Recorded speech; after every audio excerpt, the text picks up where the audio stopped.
call this meeting to order at 6:15. Give us one more moment. Thank you.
Calling the meeting to order.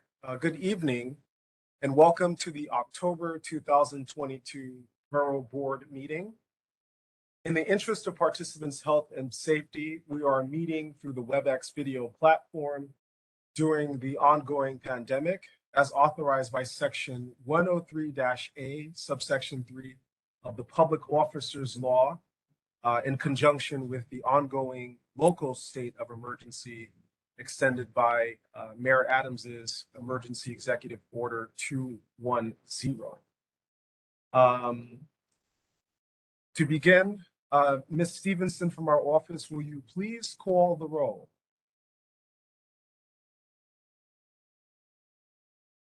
This function this evening. I'm Bianca Stevenson, Community Board Coordinator. Happy to be with you this evening.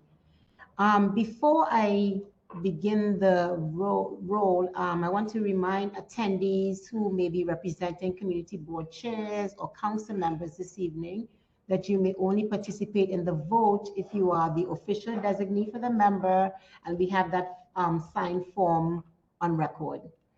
I will now proceed with the roll call, beginning with the community board chairs. Community Board 1. Present. Since Caroline is not here, could you kindly just state your name when you say, before you say present, so I can, Dallas Fuller present. Okay, thank you. Community Board 2.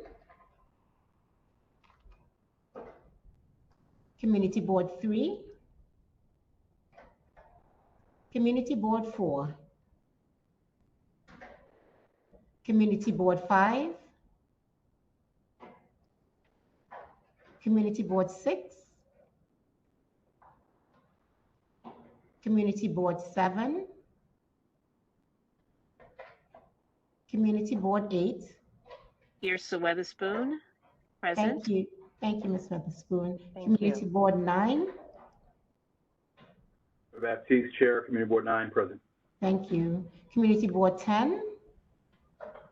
Jane Marie Kapitanakis, Community Board 10 Chair, present. Thank you. Community Board 11. Community Board 12. Community Board 13. Lucy Mojica Diaz, Chair of CB13, present. Thank you. Community Board 14.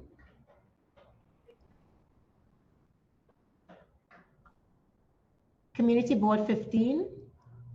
Teresa Scavo, Community Board Chair, present. Thank you. Community Board 16. Janice Morgan, Chair, present. Thank you. Community Board 17. Community Board 18. Thank you very much. I now proceed to call the council members. Council District 33, Lincoln Wrestler. Mariana Alexander here on behalf of Lincoln Wrestler. Thank you. Council District 3, Councilmember Jennifer Gutierrez. Council District 35, Councilmember Crystal Hudson. Council District 36, Councilmember Chi Osei. Council District 37, Councilmember Sandy Nurse. Hi, this is Mohammed Khan, present on behalf of Councilmember Nurse. Is there a way to confirm whether or not we're on the official list of designees? Okay, I'll confirm it while the meeting is going on. I'll be able to tell you later on. Thank you. Okay, thank you. Council District 38, Councilmember Alexa Alvarez. Edward Cern on behalf of Councilmember Alexa Aviles. I'm sorry, could you state your name again? Edward Cerna. Okay. Thank you. Council District 39, Councilmember Shahana Hanif. Hi, Bianca. This is Councilmember Shahana Hanif. Oh, hi. Welcome. Thank you. Okay. Council District 40, Councilmember Rita Joseph. Council District 41, Councilmember Darlene Mealy. Council District 42, Councilmember Charles Barron. Council District 43, Councilmember Justin Brannan. Council District 44, Councilmember Kyle Maniega. Council District 45, Councilmember Farrell Lewis. Council District 46, Councilmember Mercedes Nassis. Council District 47, Councilmember Ari Kagan. Councilmember Ari Kagan, I'm here present. Thank you. Thank you so much.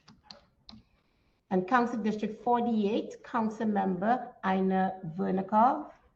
Troy Olson, Legislative Director, representing Councilwoman Ina Vernikov. I'm sorry, your name is? Troy Olson, Legislative Director, representing Councilwoman Ina Vernikov. Thank you so much. And that concludes the roll. Chair, I see to you. Stevenson, do we have a quorum? Okay, let's see. 1, 2, 3, 4, 5, 5, 6, 7, 8, 9, 10, 11, 12, 13. We have 13 members and representatives. I'm not sure if everyone is the designee, and that still wouldn't be quorum even if everyone was a designee. Good evening. This is Joanne Brown from CB14. I was having technical issues. I am here and present. Okay. All right, thank you.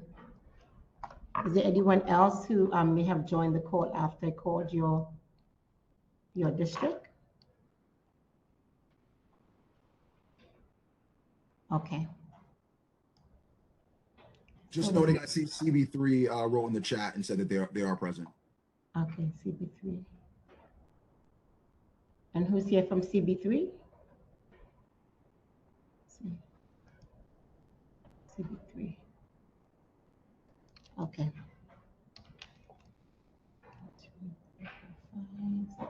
Sorry, I just also put it in chat, but Michael Sheldon here for Councilman Brannan. I think I missed it with connection issues. Sorry. Okay. Councilman Brannan. Okay.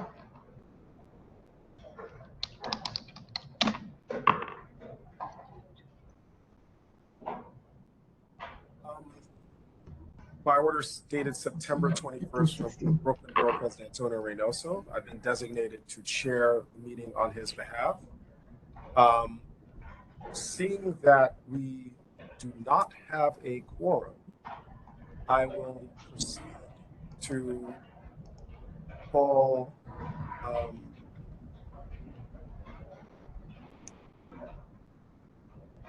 I'm going to proceed to permit the New York City Economic Development Corporation to present on an item that had been left over from the prior meeting where there was quorum to answer questions.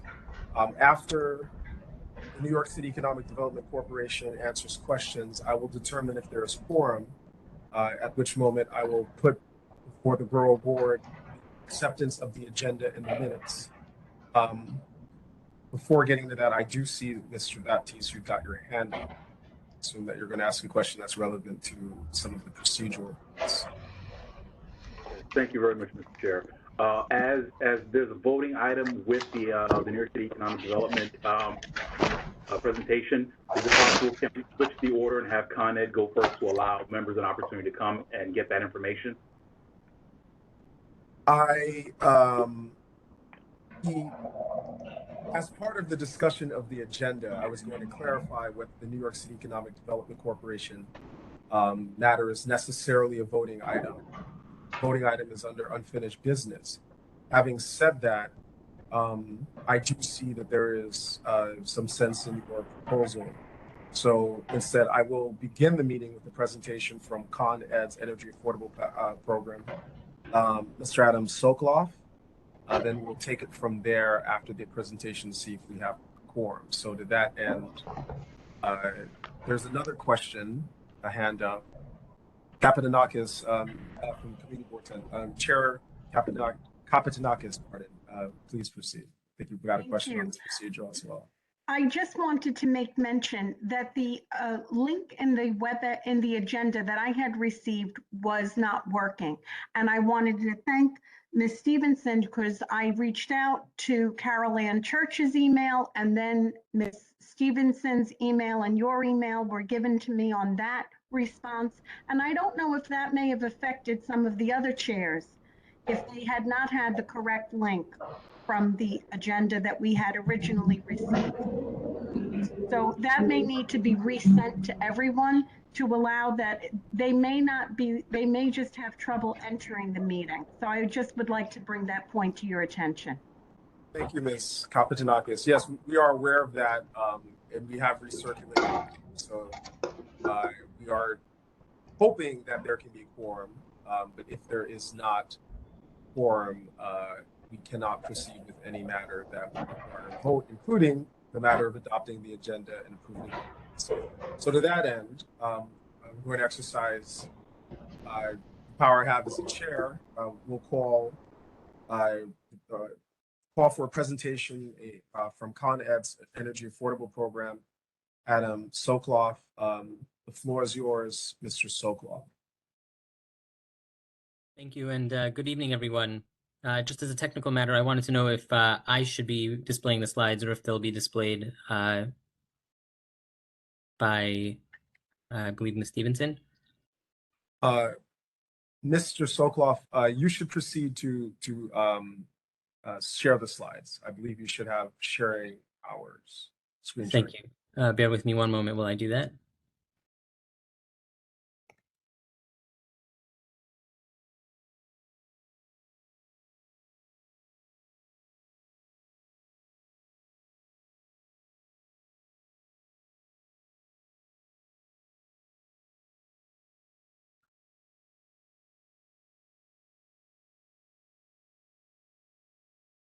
Thank you and good evening, everyone. My name is Adam Sokoloff. I work for the Customer Outreach and Education team with Con Edison. Our responsibility is chiefly to ensure the well-being of customers. I take that broadly to mean both their physical safety, their financial well-being, and I'll be presenting on a number of topics, chiefly the energy affordability program, as was noted. I wanted to open with a safety message and hopes that everyone attending this call this evening can share this information out with your community boards. You play a critical role in partnering with us in getting this information out to our constituents and to our entire community within our service territory. And I thank you for the work that you do on that end. With regards to scam awareness, we at Con Edison have been seeing a large number of scams. I believe last year we had approximately 1,300 reported to our call center. I would presume that a great larger number have actually taken place. Those scams are largely ones that are reported having to do with Con Edison's name or purported to be in Con Edison's name. And I wanted to just say this is an issue affecting all utilities and many other brands that otherwise are trusted and valued members of the community. To that end, I want to just share some reminders and some pointers about scam awareness. This is part of our ongoing campaign and advertising effort to raise awareness about this issue. If someone shows up at your door claiming to be from Con Edison, we urge you to please ask for that individual's employee ID number. Our employees are trained to offer this information and to give you the time and assurance to call our 800 number, which is listed here, and to verify that you are indeed scheduled for a visit by one of our employees or contractors. The other piece that we're noticing is scammers, as you can imagine, they are innovative. They use all sorts of technological platforms, and they make demands as far as how or by what method of payment. I'm sorry, could I ask Mr. Greenberg to mute, please? Thank you. Thank you. The website below, the two websites here are the websites through which we encourage customers to pay online, and not to necessarily click in a link in an email that they're not sure of or they're not certain that it's coming from Con Edison. We do send out a number of emails, and the best way to ensure that you're paying Con Edison online would be to log into your account through coned.com or through what's called My Account, and it'll direct you to either of these two links seen here. The last piece of information that I wanted to share on this topic, Con Edison will not call to ask or demand rather payment immediately and threaten turn off without immediate payment, particularly not through any of the methods listed here, such as prepaid debit card, gift card, Zelle, Cash App, or Bitcoin. These are all methods that have been reported to us by customers who have been defrauded or been approached about this. We also will not request payment for smart meters. That was something that we were seeing more frequently in the initial stages of our shift to smart meters. At this stage, many that project is near completion. So we don't anticipate seeing very many of those, or as many of those scams, I should say, but something to still note. If you or someone, one of your constituents, suspect you're being scammed, we urge you to call the police. and then to call our 800 number again to report this. The more information we have about what's happening out there, the better we can respond to it with the help of our corporate security team. And one thing I should note, I was in Brooklyn in the 56th Assembly District 2 days ago, and I had a couple of people reporting people at their doors asking to see a copy of their bill, switching them over to another energy supplier.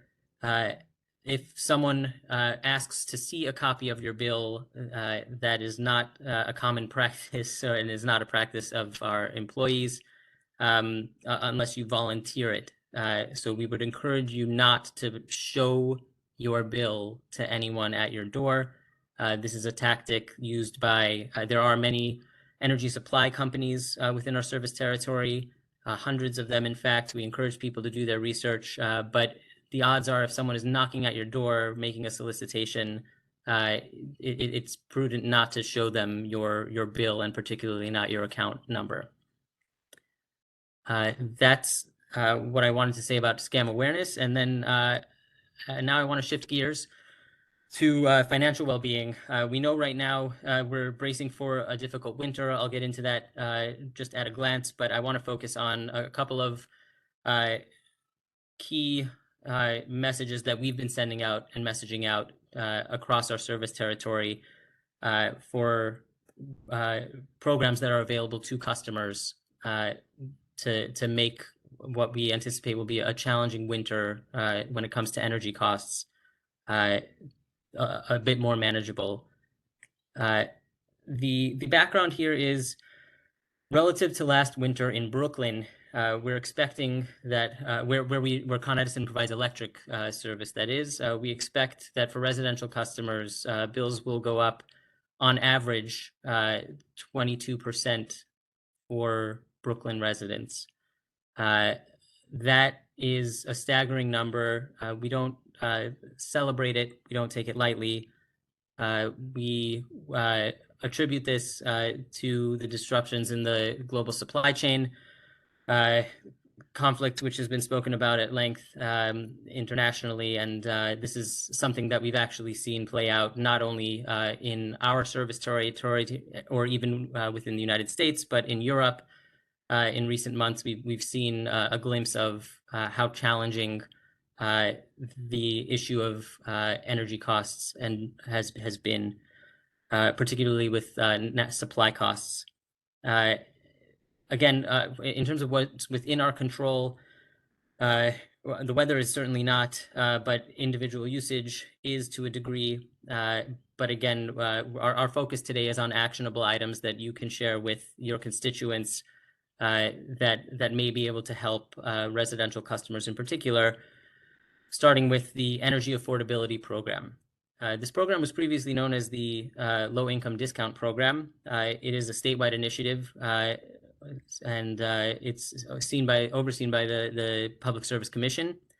And if you are enrolled in any of the programs in the left-hand column here, which include HEAP, SNAP, that is food stamps, supplemental security income, direct vendor utility guarantee, TANF, or safety net assistance, those programs through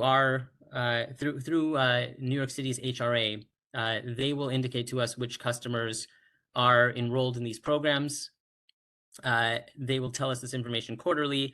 We will then enroll those customers in this energy affordability program, which confers upon the customer a couple of key benefits. The first, a monthly discount on their bill, which starts at, I believe, approximately $22, depending on which depending on which rate the customer receives.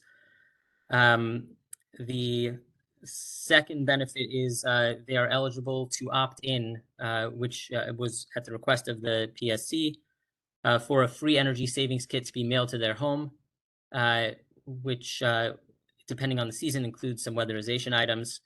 The third benefit, and perhaps the most critical right now to note, is effective June 16th, the PSC ordered the electric and gas bill relief program, which I will speak to, but allows a customer enrolled in this energy affordability program, a residential customer with a past due balance showing on May 1st of this year, 2022, can have that past due balance up to that date waived with their enrollment in this program. By waived, I mean that is processed as a one-time credit to their account. A large number of these were processed already in August, or starting in August of this year. The program will continue through December 31st is the deadline that customers have to enroll in the energy affordability program, which again can be done through proof of participation in any of these programs. The column on the left should be done automatically through the matching process that I detailed with HRA earlier. On the right-hand column, and notably for Medicaid recipients, federal public housing assistance, veterans pension and survivors benefits, and Lifeline telephone service program, those programs require self-enrollment, the process through which I'll make note of, but essentially a customer has to show proof through a copy of their award letter, and that can be sent into Con Edison. We'll detail that momentarily. I should make a note here, there's also tribal lands programs, 4 of them that would qualify people. To the best of our knowledge, that does not apply within New York City, or we do not know of customers within New York City to whom that applies. But just in case, we're sharing this information as well for their benefit. So again, these are the particulars of the electric and gas bill relief program. To qualify, you either need to be enrolled in the energy affordability program by December 31st, as I mentioned. Alternatively, if a residential customer has received benefits through the New York State ERAP, that's the Emergency Rental Assistance Program, or HEAP, not HEAP writ large, but HEAP's Regular Arrears Supplement Program, that's RAS. Those programs would also qualify you for this credit, which would then be applied automatically as a one-time credit on the bill. Again, these conditions have to be met by, one of these conditions has to be met by December 31st of this year. The idea and the hope is that by enrolling in this program, so long as the customer, if it's a program through which there is no data matching or automated process, like Medicaid, for example, so long as the customer submits proof of their receipt of Medicaid to the company, we can enroll them in the energy affordability program, and they can, if they do this by December 31st, have any past due balance through May 1st of this year clear from their account, which again does not solve all of the issues, but we hope, and we've seen even a number of customers who had this credit applied and subsequently a couple of months later are not in arrears anymore. So, you know, it's a step that we hope can help some of our customers. The campaign that we're running right now through social media, print advertising, email, any channel like these meetings, in fact, we're encouraging people to check whether or not they're receiving the energy affordability, they're enrolled in the energy affordability program currently. They can see that on their bill. They'll see that message on the bottom right, indicating what size credit they receive based on their enrollment. They can also verify through My Account, which I mentioned, which is logging in through Con Edison, or coned.com rather. If they are not eligible, enrollment can take place either online or via email or through our walk-in centers.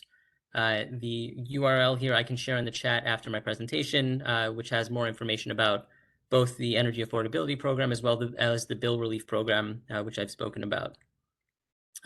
For those customers, obviously the energy affordability program doesn't cover every customer within our service territory. I wanted to briefly go through a couple of items that may be of use, or resources and programs that may be of use to your constituents. Again, first, we ask people to check their benefits and their enrollment status in the energy affordability program. For customers to whom that does not apply, you may want to look at what's called level billing, where payments are spread out evenly across the year based on your history of usage. And that can help avoid large month-to-month changes in energy costs as they show on the bill. Another alternative is our payment agreements. Those can be done online, and you can pay a relatively low down payment in order to manage any outstanding balance. Again, that's germane to anyone to whom the Energy Affordability Program doesn't apply, or any other customer who may be having difficulty even after the application of, say, the Bill Relief Program. Energy efficiency is a key message of ours, and usage. We recognize that it's a hardship in extreme weather to ask people to reduce their usage, but we do have some concrete tips on our website, and we also have on our marketplace, which is marketplace.coned.com. Rebates available to customers within our service territory. I myself have ordered light bulbs at a significantly reduced rate and had them delivered. So there are some economic options both for smaller appliances, smart thermostats, and other items. I also mentioned the free energy savings kit available to energy affordability customers. Those details are available at that URL noted there. As far as managing usage goes, one reason to register for my account is we do have, you can have a detailed look at, based on the smart meter rollout, or thanks to our AMI smart meter rollout over the last couple of years, you can get very detailed usage information in your household. I myself have unplugged television and seen the impact of leaving that appliance unplugged over an extended period of time when I'm not using it. Again, there are tips available through our app and our website for this. One of these tools is our home energy analysis tool. It's a customized email that we send out to give individuals information based on their personalized usage and throughout the year. If you're a customer who, let's say, works odd hours or a night shift, and you're not using your electricity during peak hours, roughly the morning commute through the return to home in the early evening, you may want to look at the time of use rate option, which is an alternate rate that you can opt into. Again, this is really mostly germane to customers who are using their electricity off peak, so to speak.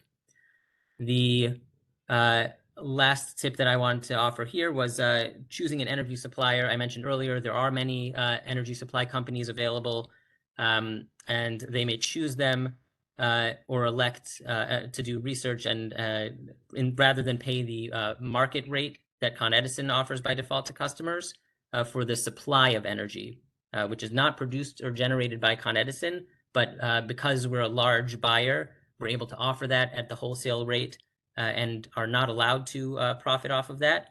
But for customers who want to research alternative options, that information is available to them through the New York State, I believe NYSERDA, with links available on our website as well. These are some of the URLs that I'll share at the conclusion of my presentation. And again, there's information about both the programs that I spoke about and how the rate is calculated for those who want to learn more about that process. It's all available online.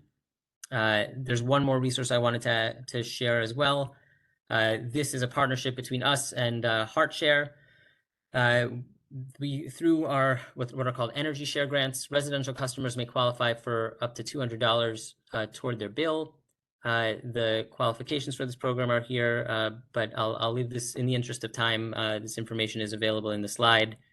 and these winter savings tips, some of which I alluded to earlier broadly, but I will leave these up and offer the remaining balance of time for any questions. Very much, Mr. Sokoloff. Questions for Mr. Sokoloff? Comments?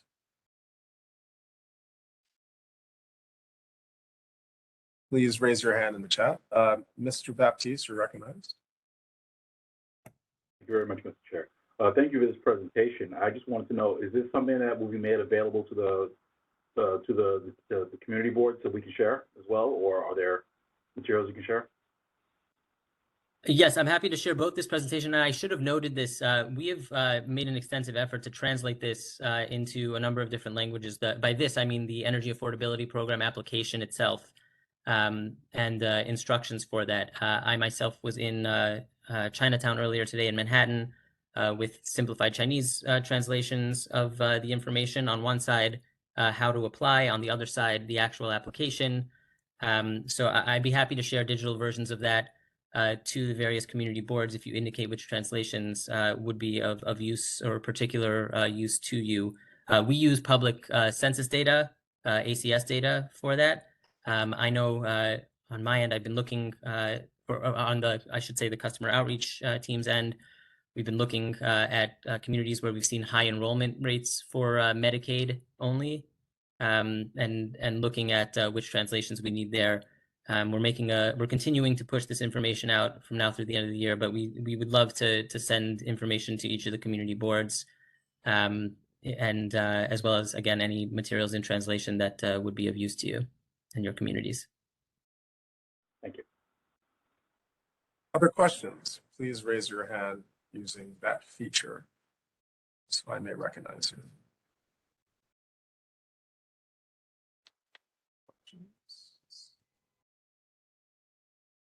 I believe I'm seeing no other questions. Seeing none, Sokoloff, thank you so very much for this presentation.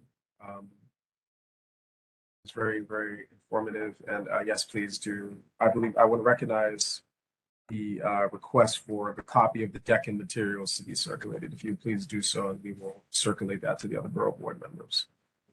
Absolutely. And thank you all for your time and for your role in your various communities. We greatly appreciate it. Ms. Stevenson, may I please ask you again to call the roll of only those individuals who, during your initial roll call, did not respond that they were present, trying to see if we now have a quorum that would permit us to proceed. Okay, thank you. And now proceed to call the community boards. Community Board 2, Community Board 4, Community Board 5, Community Board 6, Community Board 7, Community Board 11,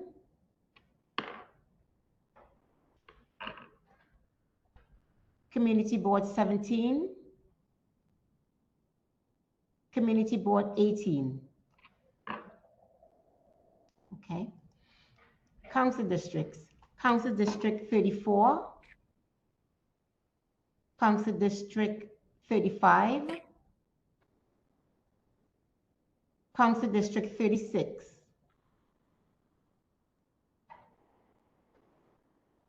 Council District 40,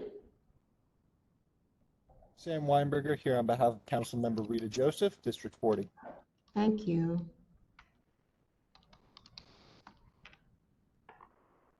Council District 41, Council District 42, Council District 44, Council District 45,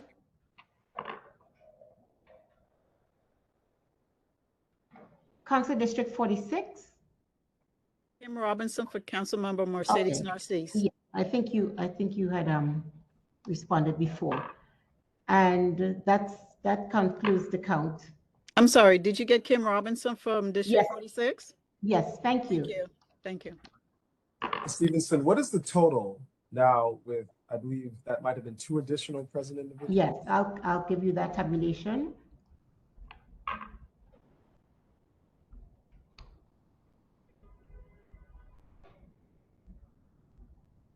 We have 9 council reps.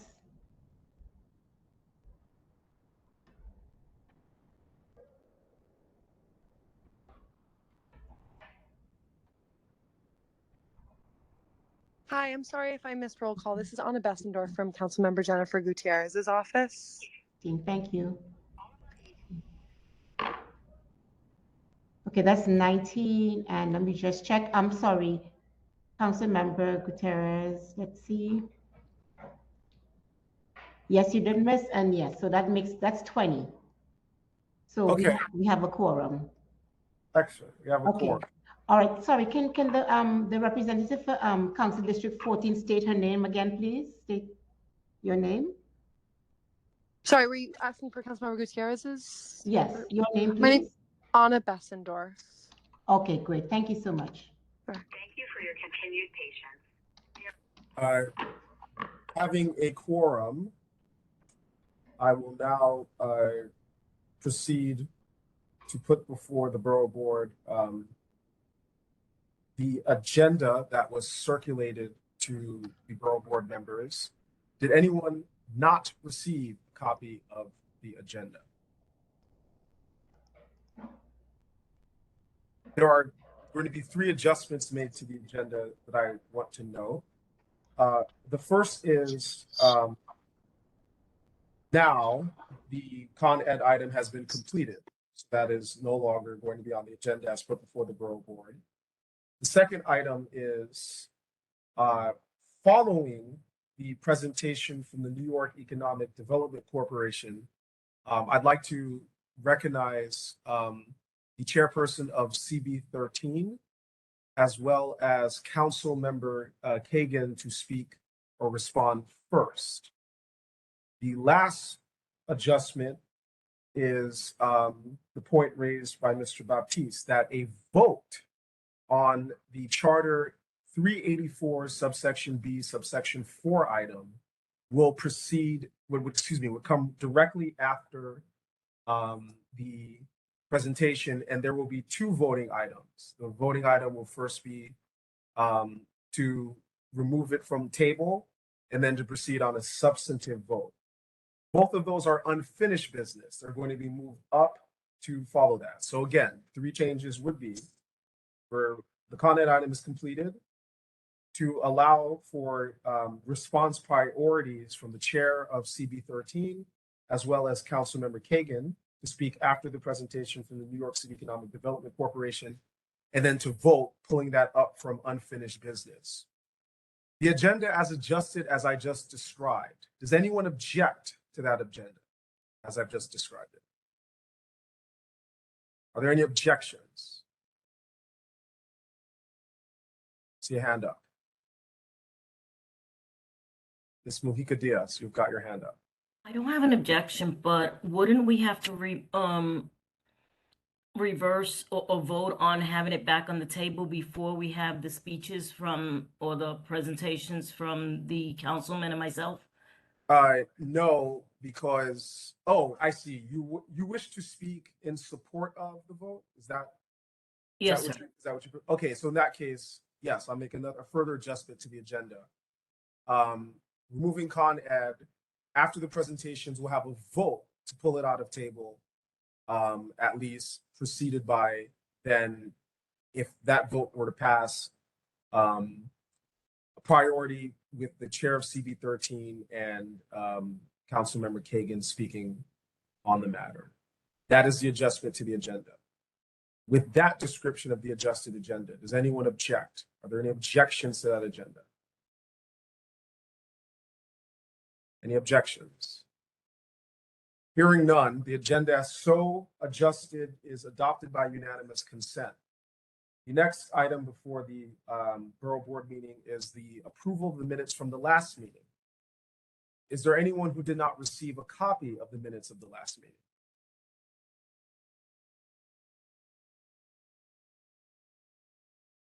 Hearing no person not having received the minutes, I now put before the Borough Board whether there are any objections to the adoption of the minutes to the Borough Board meeting. We'll start with Ms. Brown, the chair of CB 14. Good evening and thank you. Regarding the meetings minutes, under roll call and agenda, it says that the motion was moved by myself, CB 14 Chair Joanne Brown.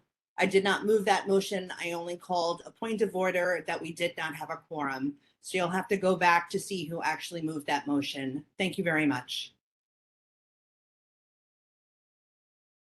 Mr. Baptiste, chair of CB 9. Right, I have one correction for the minutes or an edit I would like to recommend. On page 4, under discussion for agenda item number 6, where it lists major points, it says the first bullet is plan was well received. I think the report is for informational purposes, and there is no vote saying that it was well received by any of the board, so I'll just move to strike that. Otherwise, I have no objection to the minutes. Two motions that that relate to the minutes. The first is Ms. Brown's motion to strike from the minutes that she moved the motion. She stated that she did not. Does anyone object to that amendment, to removing from the minutes that Ms. Brown had moved the motion at the prior meeting? Any objections? Hearing none, by unanimous consent, the motion is adopted to strike from the minutes that Ms. Brown moved the motion. The second motion is that Mr. Baptiste has moved to strike the portion of the minutes stating that the plan was well received. Are there any objections to Mr. Baptiste's motion to remove that from the minutes? Anyone objects? Hearing none, the motion to strike that portion of the minutes is adopted by unanimous consent. Is there any objection to adopting the minutes as amended during this meeting, striking the portions that were previously noted? Any objections to accepting the minutes as amended?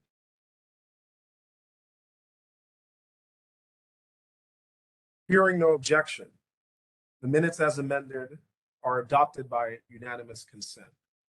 Now proceeding to the agenda as adopted, I will hand it over to the New York City Economic Development Corporation to speak on the Coney Island lease extension for the disposition of city-owned property located at 1502 Surf Avenue in the borough of Brooklyn, to answer questions that were raised by the members of the Borough Board meeting at the previous meeting. Mr. Turner, Mr. Freyas, and Ms. Teske, you may proceed. Thank you so much, Gregory, Mr. Lewis.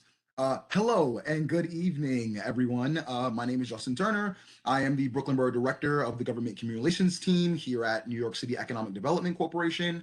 Really quick, before we begin, I just wanted to thank everyone for being here tonight, especially those who I was texting to kind of get on the call. So really appreciate the support here. Just wanted to remind everyone that we are here for a resolution to support the Coney Island lease extension. And as requested last meeting, we have come to follow up on some of the concerns that were expressed. My colleague, Malia Teske, is going to go through the presentation with a goal to quickly reiterate why we are here with a little bit of background, and then get right into addressing the concerns that were raised. With that, I will hand it off to my colleague, Malia, to begin, and I'm going to share screen. So thank you. Thanks, Justin. And hi, and good evening to the Borough Board. My name is Malia Teske, and I'm an Assistant Vice President with EDC's Asset Management Group.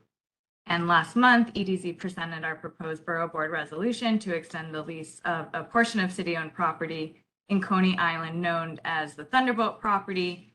And we're happy to be back tonight with, as Justin said, Community Board 13's full board support. And we're looking forward to addressing the questions that came through the last meeting. Next slide, Justin. So as you are all aware of, EDC leases property in Coney Island's amusement district to both Central Amusement International, CAI, and Fudu Food Corp, commonly known as Dino's Wonder Wheel. These properties are used by Dino's and CAI for their various amusement operations and attractions.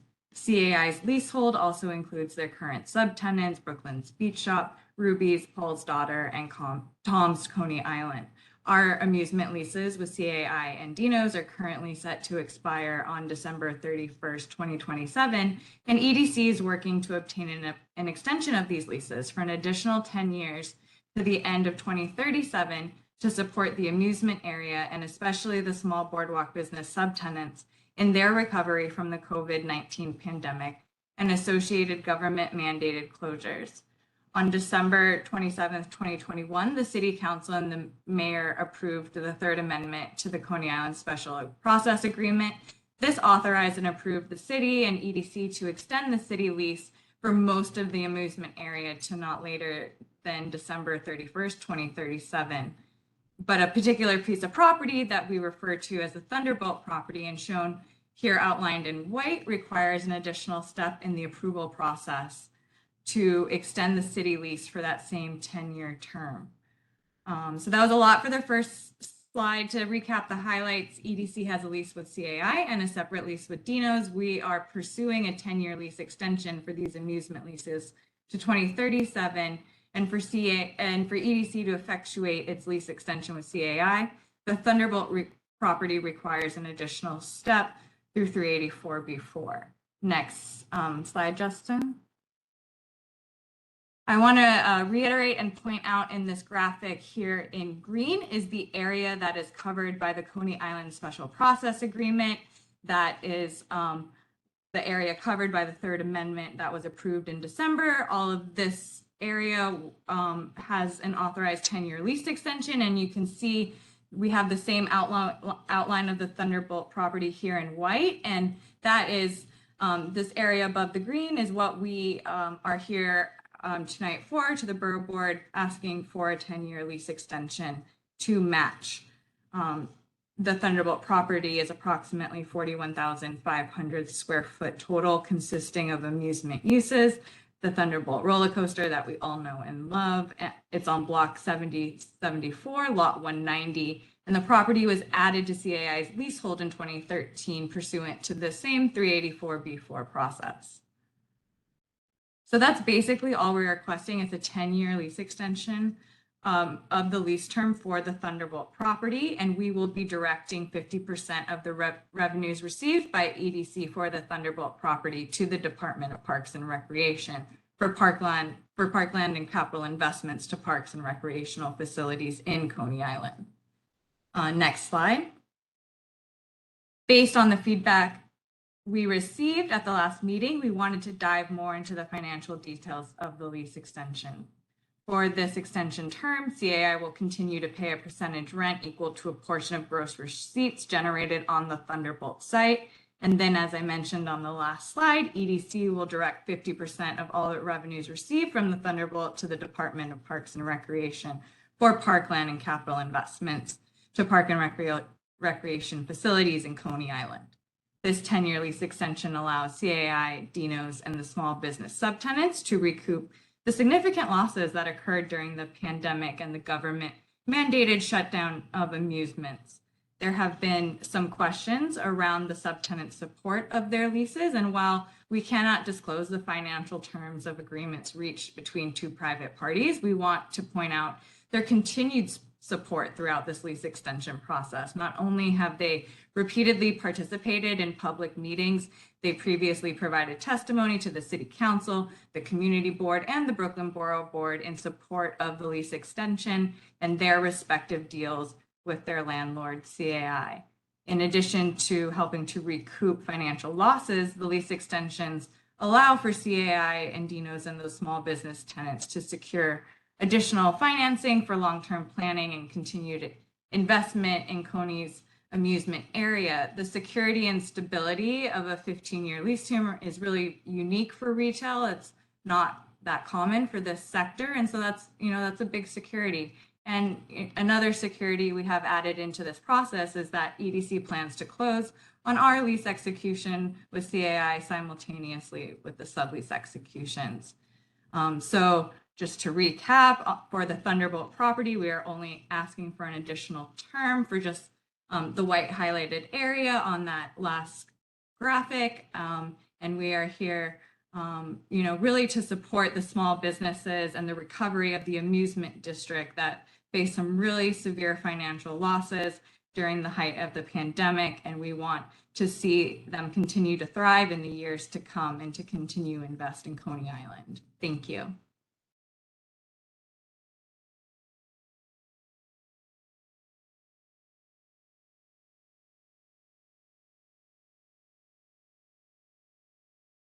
Sorry about that. I was having a little difficulties unsharing screen.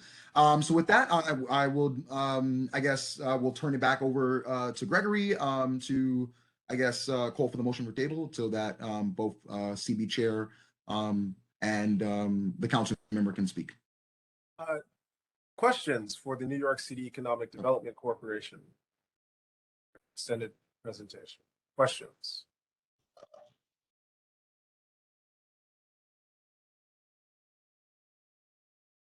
And once again, members, please raise your hand so I can recognize you to speak. Councilmember Hanif.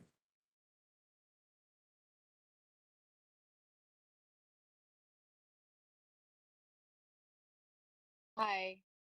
I just wanted to get an update on where Lola Star is at with this plan, and because I know there were some challenges with the owner of Lola Star, so I was just a little curious about where you all are at with that. Have the issues been resolved? Is she on board? Thank you so much, Councilmember Honey, for the question. I'm actually going to allow my colleague Malia Tess to answer that. Sure. Throughout this process, we have, and all our leasing processes at EDC, while we are not direct parties to subtenant agreements, we continue to encourage our tenants to find mutually beneficial agreements with their respective subtenants. It's our understanding that with regards to the parties you've mentioned, they have not been able to find a mutually beneficial agreement despite our many, many efforts, and in some ways have gone above and beyond what other subtenants have received in an effort to help facilitate a healthy dialogue. But it's unfortunate that at this time a mutually beneficial agreement has not been reached. So in that instance, what does that mean for Lola Star, or like how many businesses like are under that purview where like they haven't agreed? Yeah, I mean, So I think there are 4 subtenants, who have spoken in support and have current leases and the term sheets for this extension. So just to be clear, and just to add something to that, Malia. So just to be clear, it's 4 out of the 5 who are a part of this and have reached mutually beneficial agreements. And just to be very clear that once we go through this process, that does not, close the door or limit the opportunity to kind of continue those discussions. So yeah. Understood. So then are there further conversations happening with this business? Again, we're not direct parties to those conversations, but we have continued to recommend and encourage that dialogue. Got it. Thank you.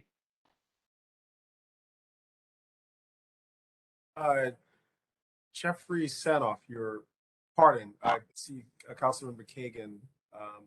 Actually, I believe Jeffrey Sanoff, you were first, and we'll get to Councilmember Kagan. Mr. Sanoff, you're. Thank you very much, Gregory. My question is to Justin. I'm a little confused because you gave a presentation at CB 13, I think, at the last time. The 50% of the receipts on the property is only for the Thunderbolt property, not for. Does it include all the properties? Correct, Jeffrey. As we discussed at the community board meeting, it is the entirety of the Coney Island property that we give 50% to parks. But again, tonight we are only here to vote specifically on the Thunderbolt. Oh, okay, so it will be 50% of all the properties on the boardwalk. Correct. Okay, In the green area, in I was the about green to say, yeah. area, in the graphic. in the green, yes, in the green area. Okay, that's what I thought you said, but I got confused with just the Thunderbolt. So you're just voting tonight on the Thunderbolt, but it will include all of the properties in the green area. Correct. That was already approved by the city council in December. Okay, thank you very much. No problem. Thank you for the question, Jeffrey. Councilmember Kagan, you're recognized. Yes, thank you for this opportunity. I would like to comment and to also respond to my colleague, council member Hanif, about situation with Lolo Star, because our office also made several attempts and repeated efforts to find an appropriate resolution. And we talked to both EDC and Central Amusement International about finding an appropriate resolution several times, I would say, not one time, but several times in the last like 8 months. And we're still hoping for the resolution, but unfortunately, for now at least, these efforts failed. And also our office received letters of support from Paul's daughter, Brooklyn Beach Shop, Tom's Coney Island, and Ruby's Bar and Grill in support of the extension at the same time. Just to clarify. Are there any other questions for the New York City Economic Development Corporation on related to their presentation, providing more information on related to the Charter 384B4 matter? Any more questions?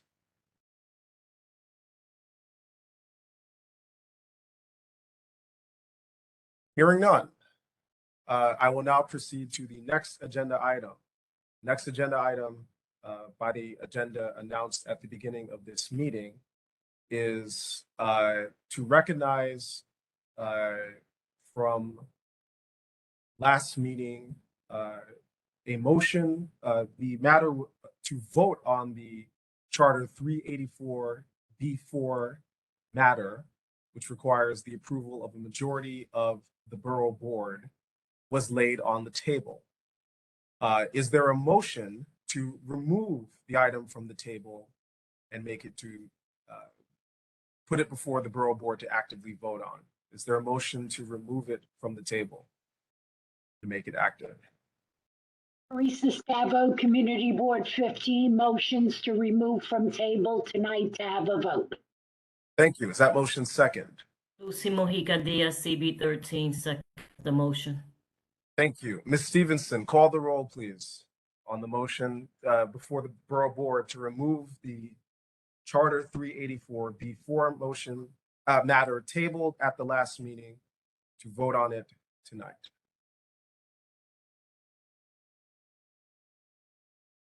When Ms. Stevenson calls the roll, members should indicate whether they vote for the motion to remove it on the table and make an active vote on tonight, whether they are opposed, whether they abstain.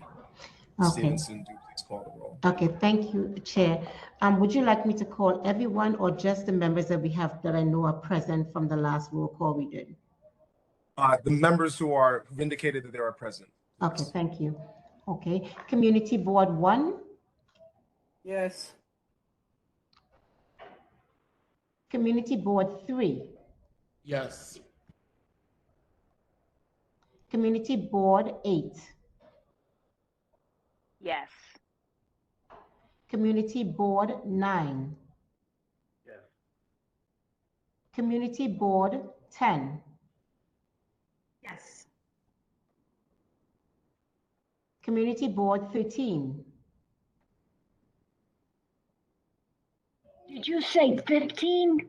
No, I said 13, and I know you, I think you seconded the motion. Community Board 13, 1-3. Ms. Diaz? Yes. Community Board 14? Yes. Community Board 15? Yes. Community Board 16? Yes.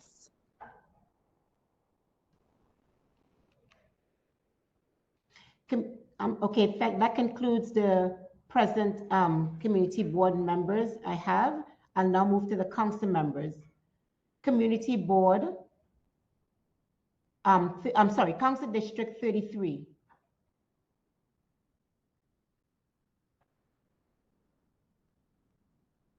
Ms. Alexander, Marian Alexander? And Yes. Yes?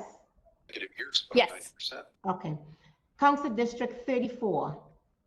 Yes. Council District 37. Yes. Council District 38. Yes. Council District 39. Yes. Council District 40. Yes. Council District 43. Yes. Council District 46. Yes. Council District 47. Yes. And Council District 48. Yes. Brooklyn Borough President votes yes. The motion passes unanimously to have the motion before us. The motion now is before us to vote on the Charter 384 reform matter to approve the lease extension for the disposition of city-owned property located at 1502 Surf Avenue in the borough of Brooklyn. The next matter that was raised is priority of discussion.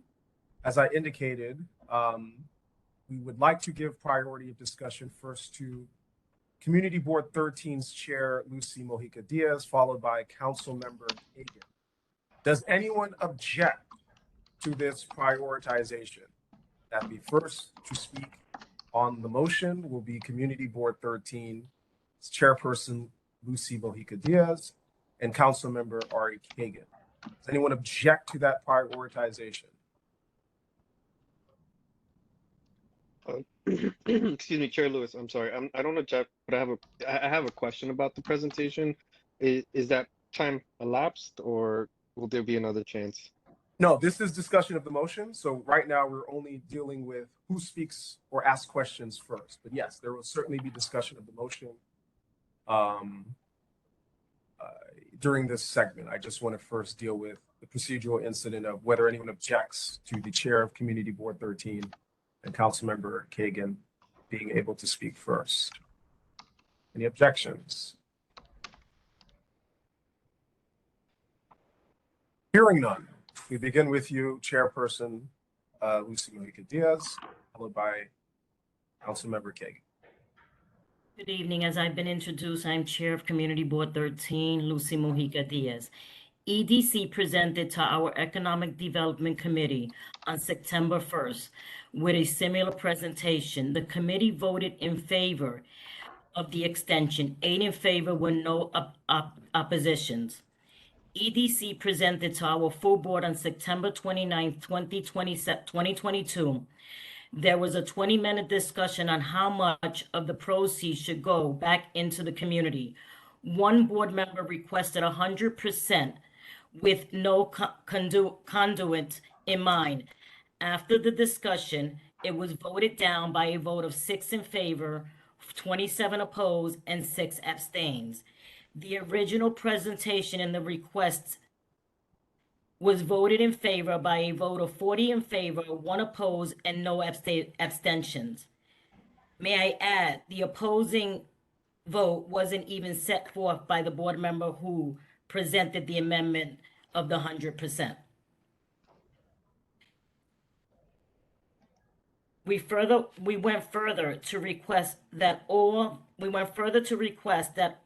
of the proceeds that are given to DPR remain only within CB 13. I've noticed that Mr. Hammerman continues to ask this board to vote down the extensions, despite the subcontractors' request that they are satisfied with the deal. No idea as to why, since these subcontractors have been around for over 25 years and are intelligent enough to understand what they are agreeing to and what they are signing. Lola Star was asked to be a subcontract and chooses not to. We have no idea as to why else should anyone else be denied this extension since they all agree. As a representative of CB 13, I ask that all vote in favor of the extension, as our full board did on September 29th. In addition, I am sure that some subcontractors held their own private meetings prior to agreeing. And as I stated before, they've been around for over 25 years, and I believe they're intelligent enough to understand what they are agreeing to. Thank you. Malika Diaz. Councilmember Kagan. Thank you for this opportunity. It's a very important vote and very important discussion. Pandemic affected everyone, including businesses on the boardwalk in Coney Island big time. And this extension and this agreement will help businesses to pay less for rent, and this way to survive in this very difficult economic climate. They were in a very difficult situation over the last 2.5 years. And again, our office received letters of support of this agreement from Paul's daughter, Brooklyn Beach Shop, Tom's Coney Island, and Ruby's Bar and Grill. And they're like enthusiastically supporting this agreement. Again, we made several attempts to find the appropriate resolution of the disagreement between Lola Star and Central Amusement International. And I'm ready to continue these conversations, but it doesn't mean we shouldn't approve this extension. Also, I like that 50% of revenues from this agreement will go to our Billy Guarded, I would say, Parks Department, and specifically to Parkland and capital investments into park and recreational facilities in Coney Island. It's so important, especially now. And we're talking about businesses on the boardwalk.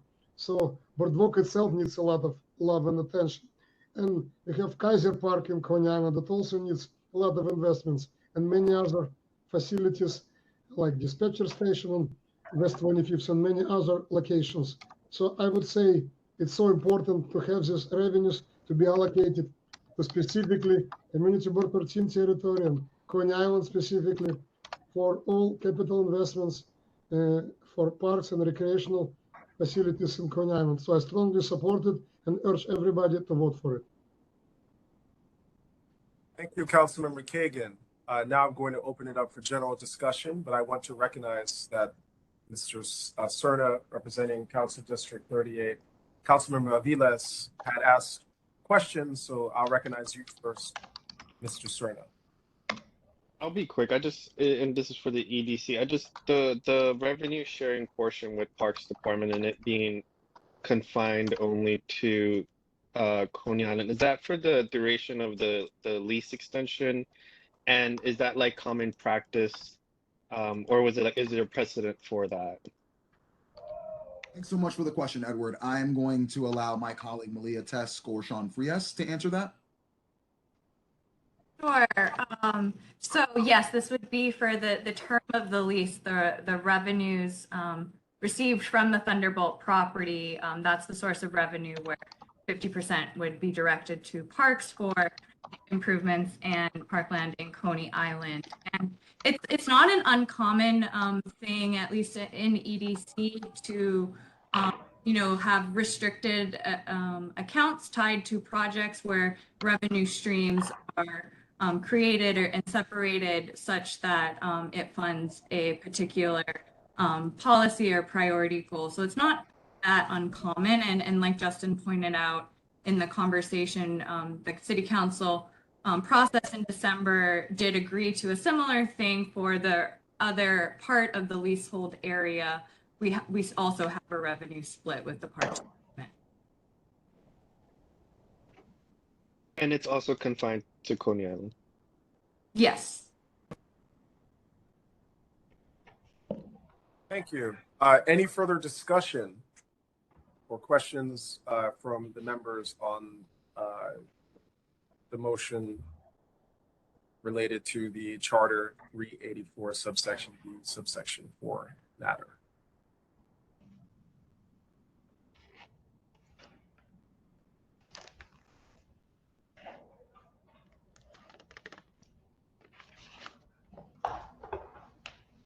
Discussion.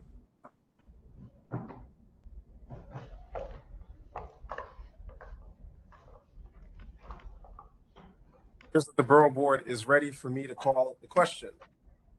Question is whether this Borough Board approves the New York City Economic Development Corporation's application for the Coney Island Lease extension for the disposition of city-owned property located at 1502 Surf Avenue in the Borough of Brooklyn under Charter Section 384, subsection B, subsection 4.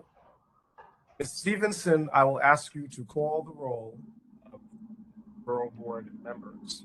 When Ms. Stevenson calls the roll, the chairperson, council member, or the representative should vote whether they're voting in favor, in opposition, or whether they are abstaining. Ms. Stevenson, please call the roll. Thank you, Chair. Community Board 1. Yes.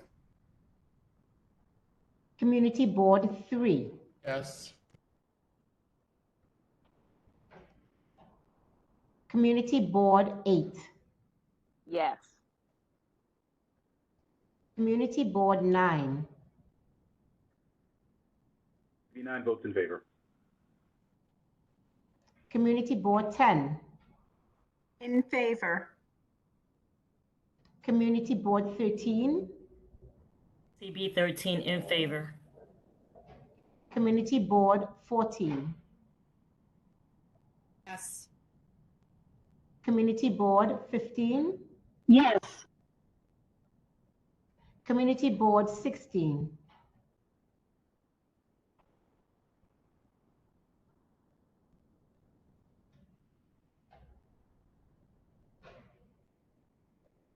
Community Board 16. Yes.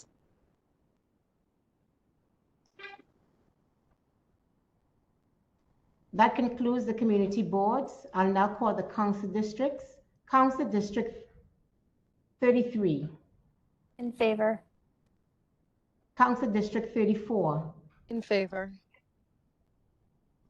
Council District 37.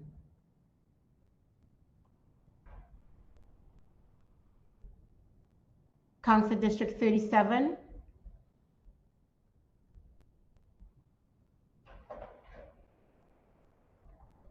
Mohammed Khan.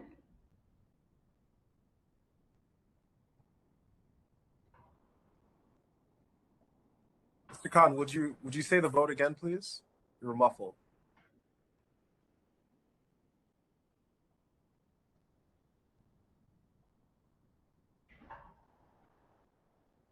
Ms. Stevenson, please return to Mr. Khan at the end of the roll call.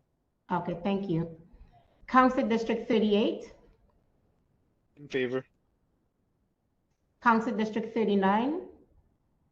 In favor. Council District 40. Yes. Council District 43. Yes. Council District 46. Yes. Council District 47. In favor. Council District 48. In favor. Would Mr. Khan like to put his vote in the chat if we're not hearing him for some reason? Okay, I think he just said something. It's in the chat? Yes, sorry, I was a yes. Okay, it was a yes, okay. Yes for District 37. Okay, Please, Ms. Stevenson, continue. yes, I'm sorry. I just wanted to say that there were 19 votes in favor. The Brooklyn Borough President votes in favor. The motion passes unanimously. And I want to note for the record, the motion meets the threshold under the general construction law of votes in favor of the absolute, or representing a majority of the members of the community board with 20 in favor. That concludes the matter. And let us continue on with the agenda. Are there updates from the Borough Board?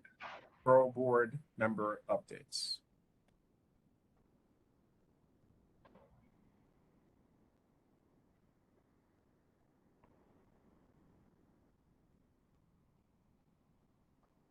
Member have an update they would like to share with the Borough Board?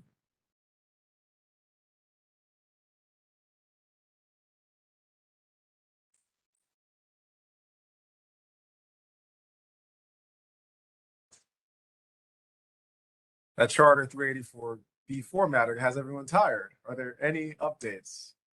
Anyone wants to share anything?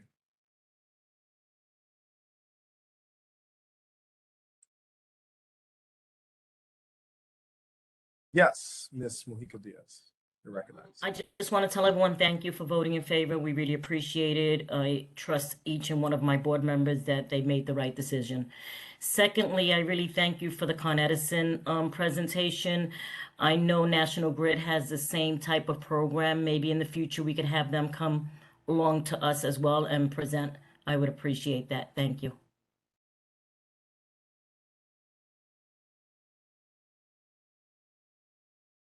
Any other updates?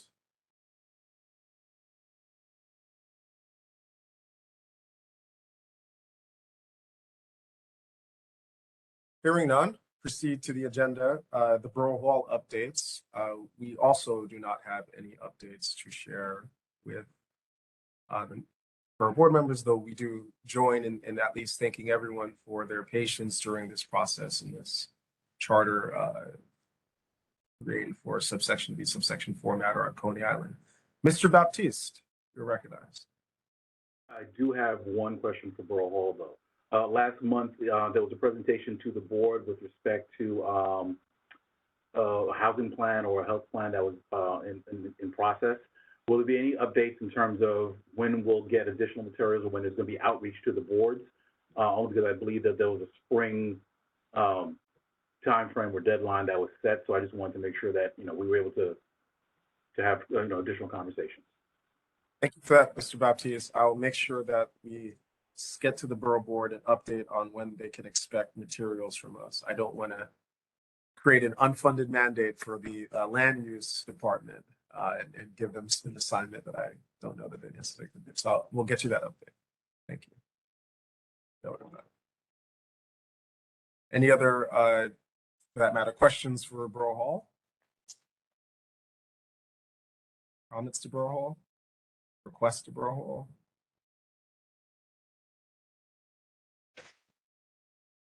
Hearing none, we'll proceed with the agenda. The only unfinished business item was moved up in the adjusted agenda. That was the vote on the Charter 384 subsection B subsection 4 matter. So that leaves it to new business. Is there any new business that any member has to raise before the Borough Board?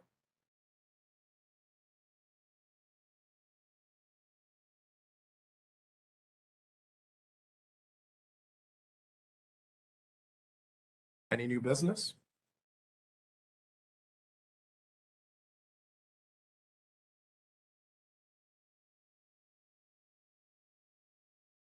Hearing none.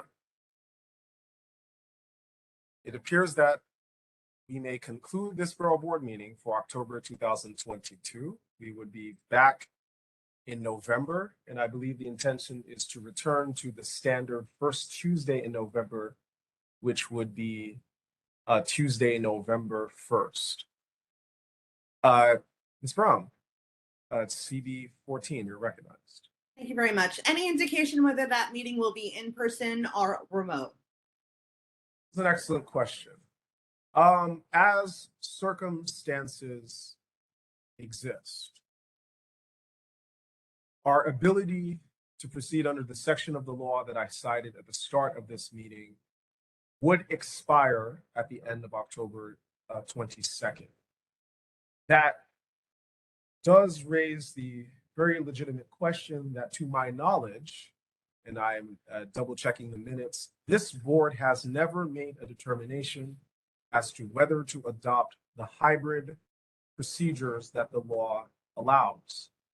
Absent that determination, because the open meetings law does apply whenever this board takes action, votes on anything, it would have to be in person. So I do believe quite legitimately we could attempt to resolve that matter tonight because this is a Borough Board meeting.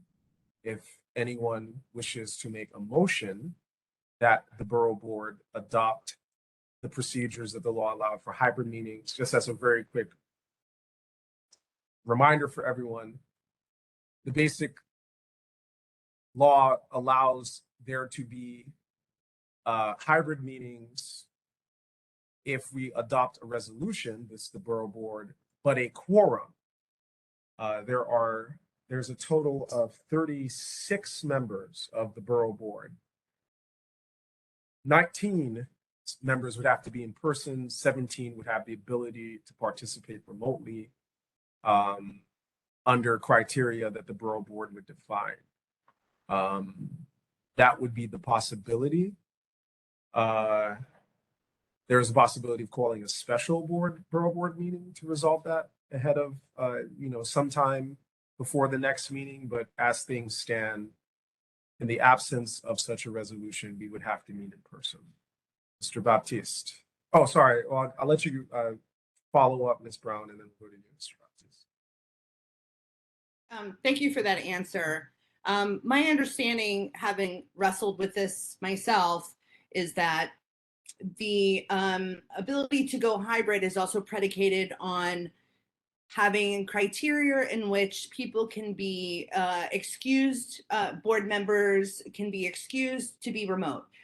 And it's a little bit open-ended, and I'm not sure at what depth we want to go into in terms of describing what the circumstances is, what the circumstance may be for that person to enable them to be remote. So I would say from my perspective, it would require a special meeting of Borough Board so that we can really understand what the criteria would be for someone to be remote. It seems a little bit daunting at this hour. Thank you. Mr. Baptiste, would you like to ask a question? And then I will deal with the matter that Ms. Brown has raised. At this time, I think it may be moot. I believe we've fallen under quorum, so we can't even decide at this time. So it may be something we would have to, if it's the will of the Borough Board, we may need to convene a special meeting to discuss that. That is correct. We cannot, Mr. Baptiste, thank you for that. I believe we have fallen under, appears that we have fallen under quorum. I'm not certain. I'm actually not certain that we're under quorum because I see that the 26 participants, a quorum would be, as I stated, 19. There are still 19 members. The purpose would be, I am recognizing that Ms. Brown might have made a motion, Ms. Brown rather, might have made a motion to call a special meeting. And we can decide that matter tonight and then work out the logistics of the special meeting date, presumably by email, if there are enough folks here to resolve that. I am quickly scanning, and I would ask your assistance, Ms. Stevenson, just to see, did any actual member of the Borough Board drop off? I still see we have 26 according to chat situation, which might be just enough for a quorum. Councilmember Kagan, so you've got your hand up. Yes, I just wanted to ask if we have a quorum now, why to have another meeting just to decide this issue? Why not to decide it now? Just to state what Ms. Brown said, a council member, I believe Ms. Brown is correct in noting that one of the procedures, the law requires that we adopt procedures for deciding who can be remote. We have to define the circumstances, whether it's disability, special circumstances, and Ms. Brown feels that trying to figure that out at this hour would not be productive. But your point is taken. We can. Here's what we'll do, especially since we're Borough Hall.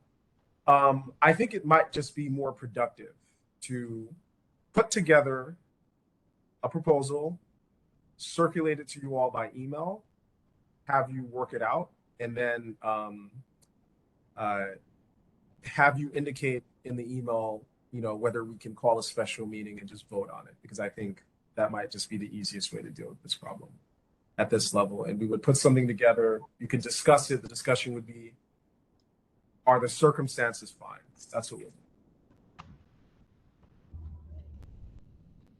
To be clear, we're going to put together what such a resolution could look like. We'll put together some language on who would be able to be remote, sort of standard, disability, some of our older members, etc. I'll take a look at it. If you all agree, then we can have a very quick 10-minute meeting to meet and vote on it, because this is a public body. There is no such thing as resolving anything by email, but it could be a very quick special meeting that is informed by something that we put together, and you can provide comments on that. Does anyone object to how I've proposed to deal with the question that Ms. Brown raised? Objections? I would just make the note that as we have the ability to meet electronically until the 22nd, we may just need to keep that in mind. Yes, sorry, to be perfectly clear, Mr. Baptiste, this special meeting would be before the 22nd, for sure. It would be before we lose the ability to call a special meeting and deal with this online. For certain, we will expeditiously produce such a resolution. Okay. There being no objection, we will circulate materials for members to review as quickly as possible, and there we will propose to get a date from you, Borough Board meetings, for virtual special meeting on adopting or discussing and perhaps adopting such a hybrid procedure as allowed under section 103-A of the Public Meetings Law, the Public Officers Law. Does anyone object to our adjourning this meeting until it seems now the special meeting? Any objections? There being none, I wish you all a very good evening, and to those of you who continue to celebrate high holidays, happy holidays. Good night, everyone. Thank you. Thank you. Good night. Good night, everyone. Night. Good night.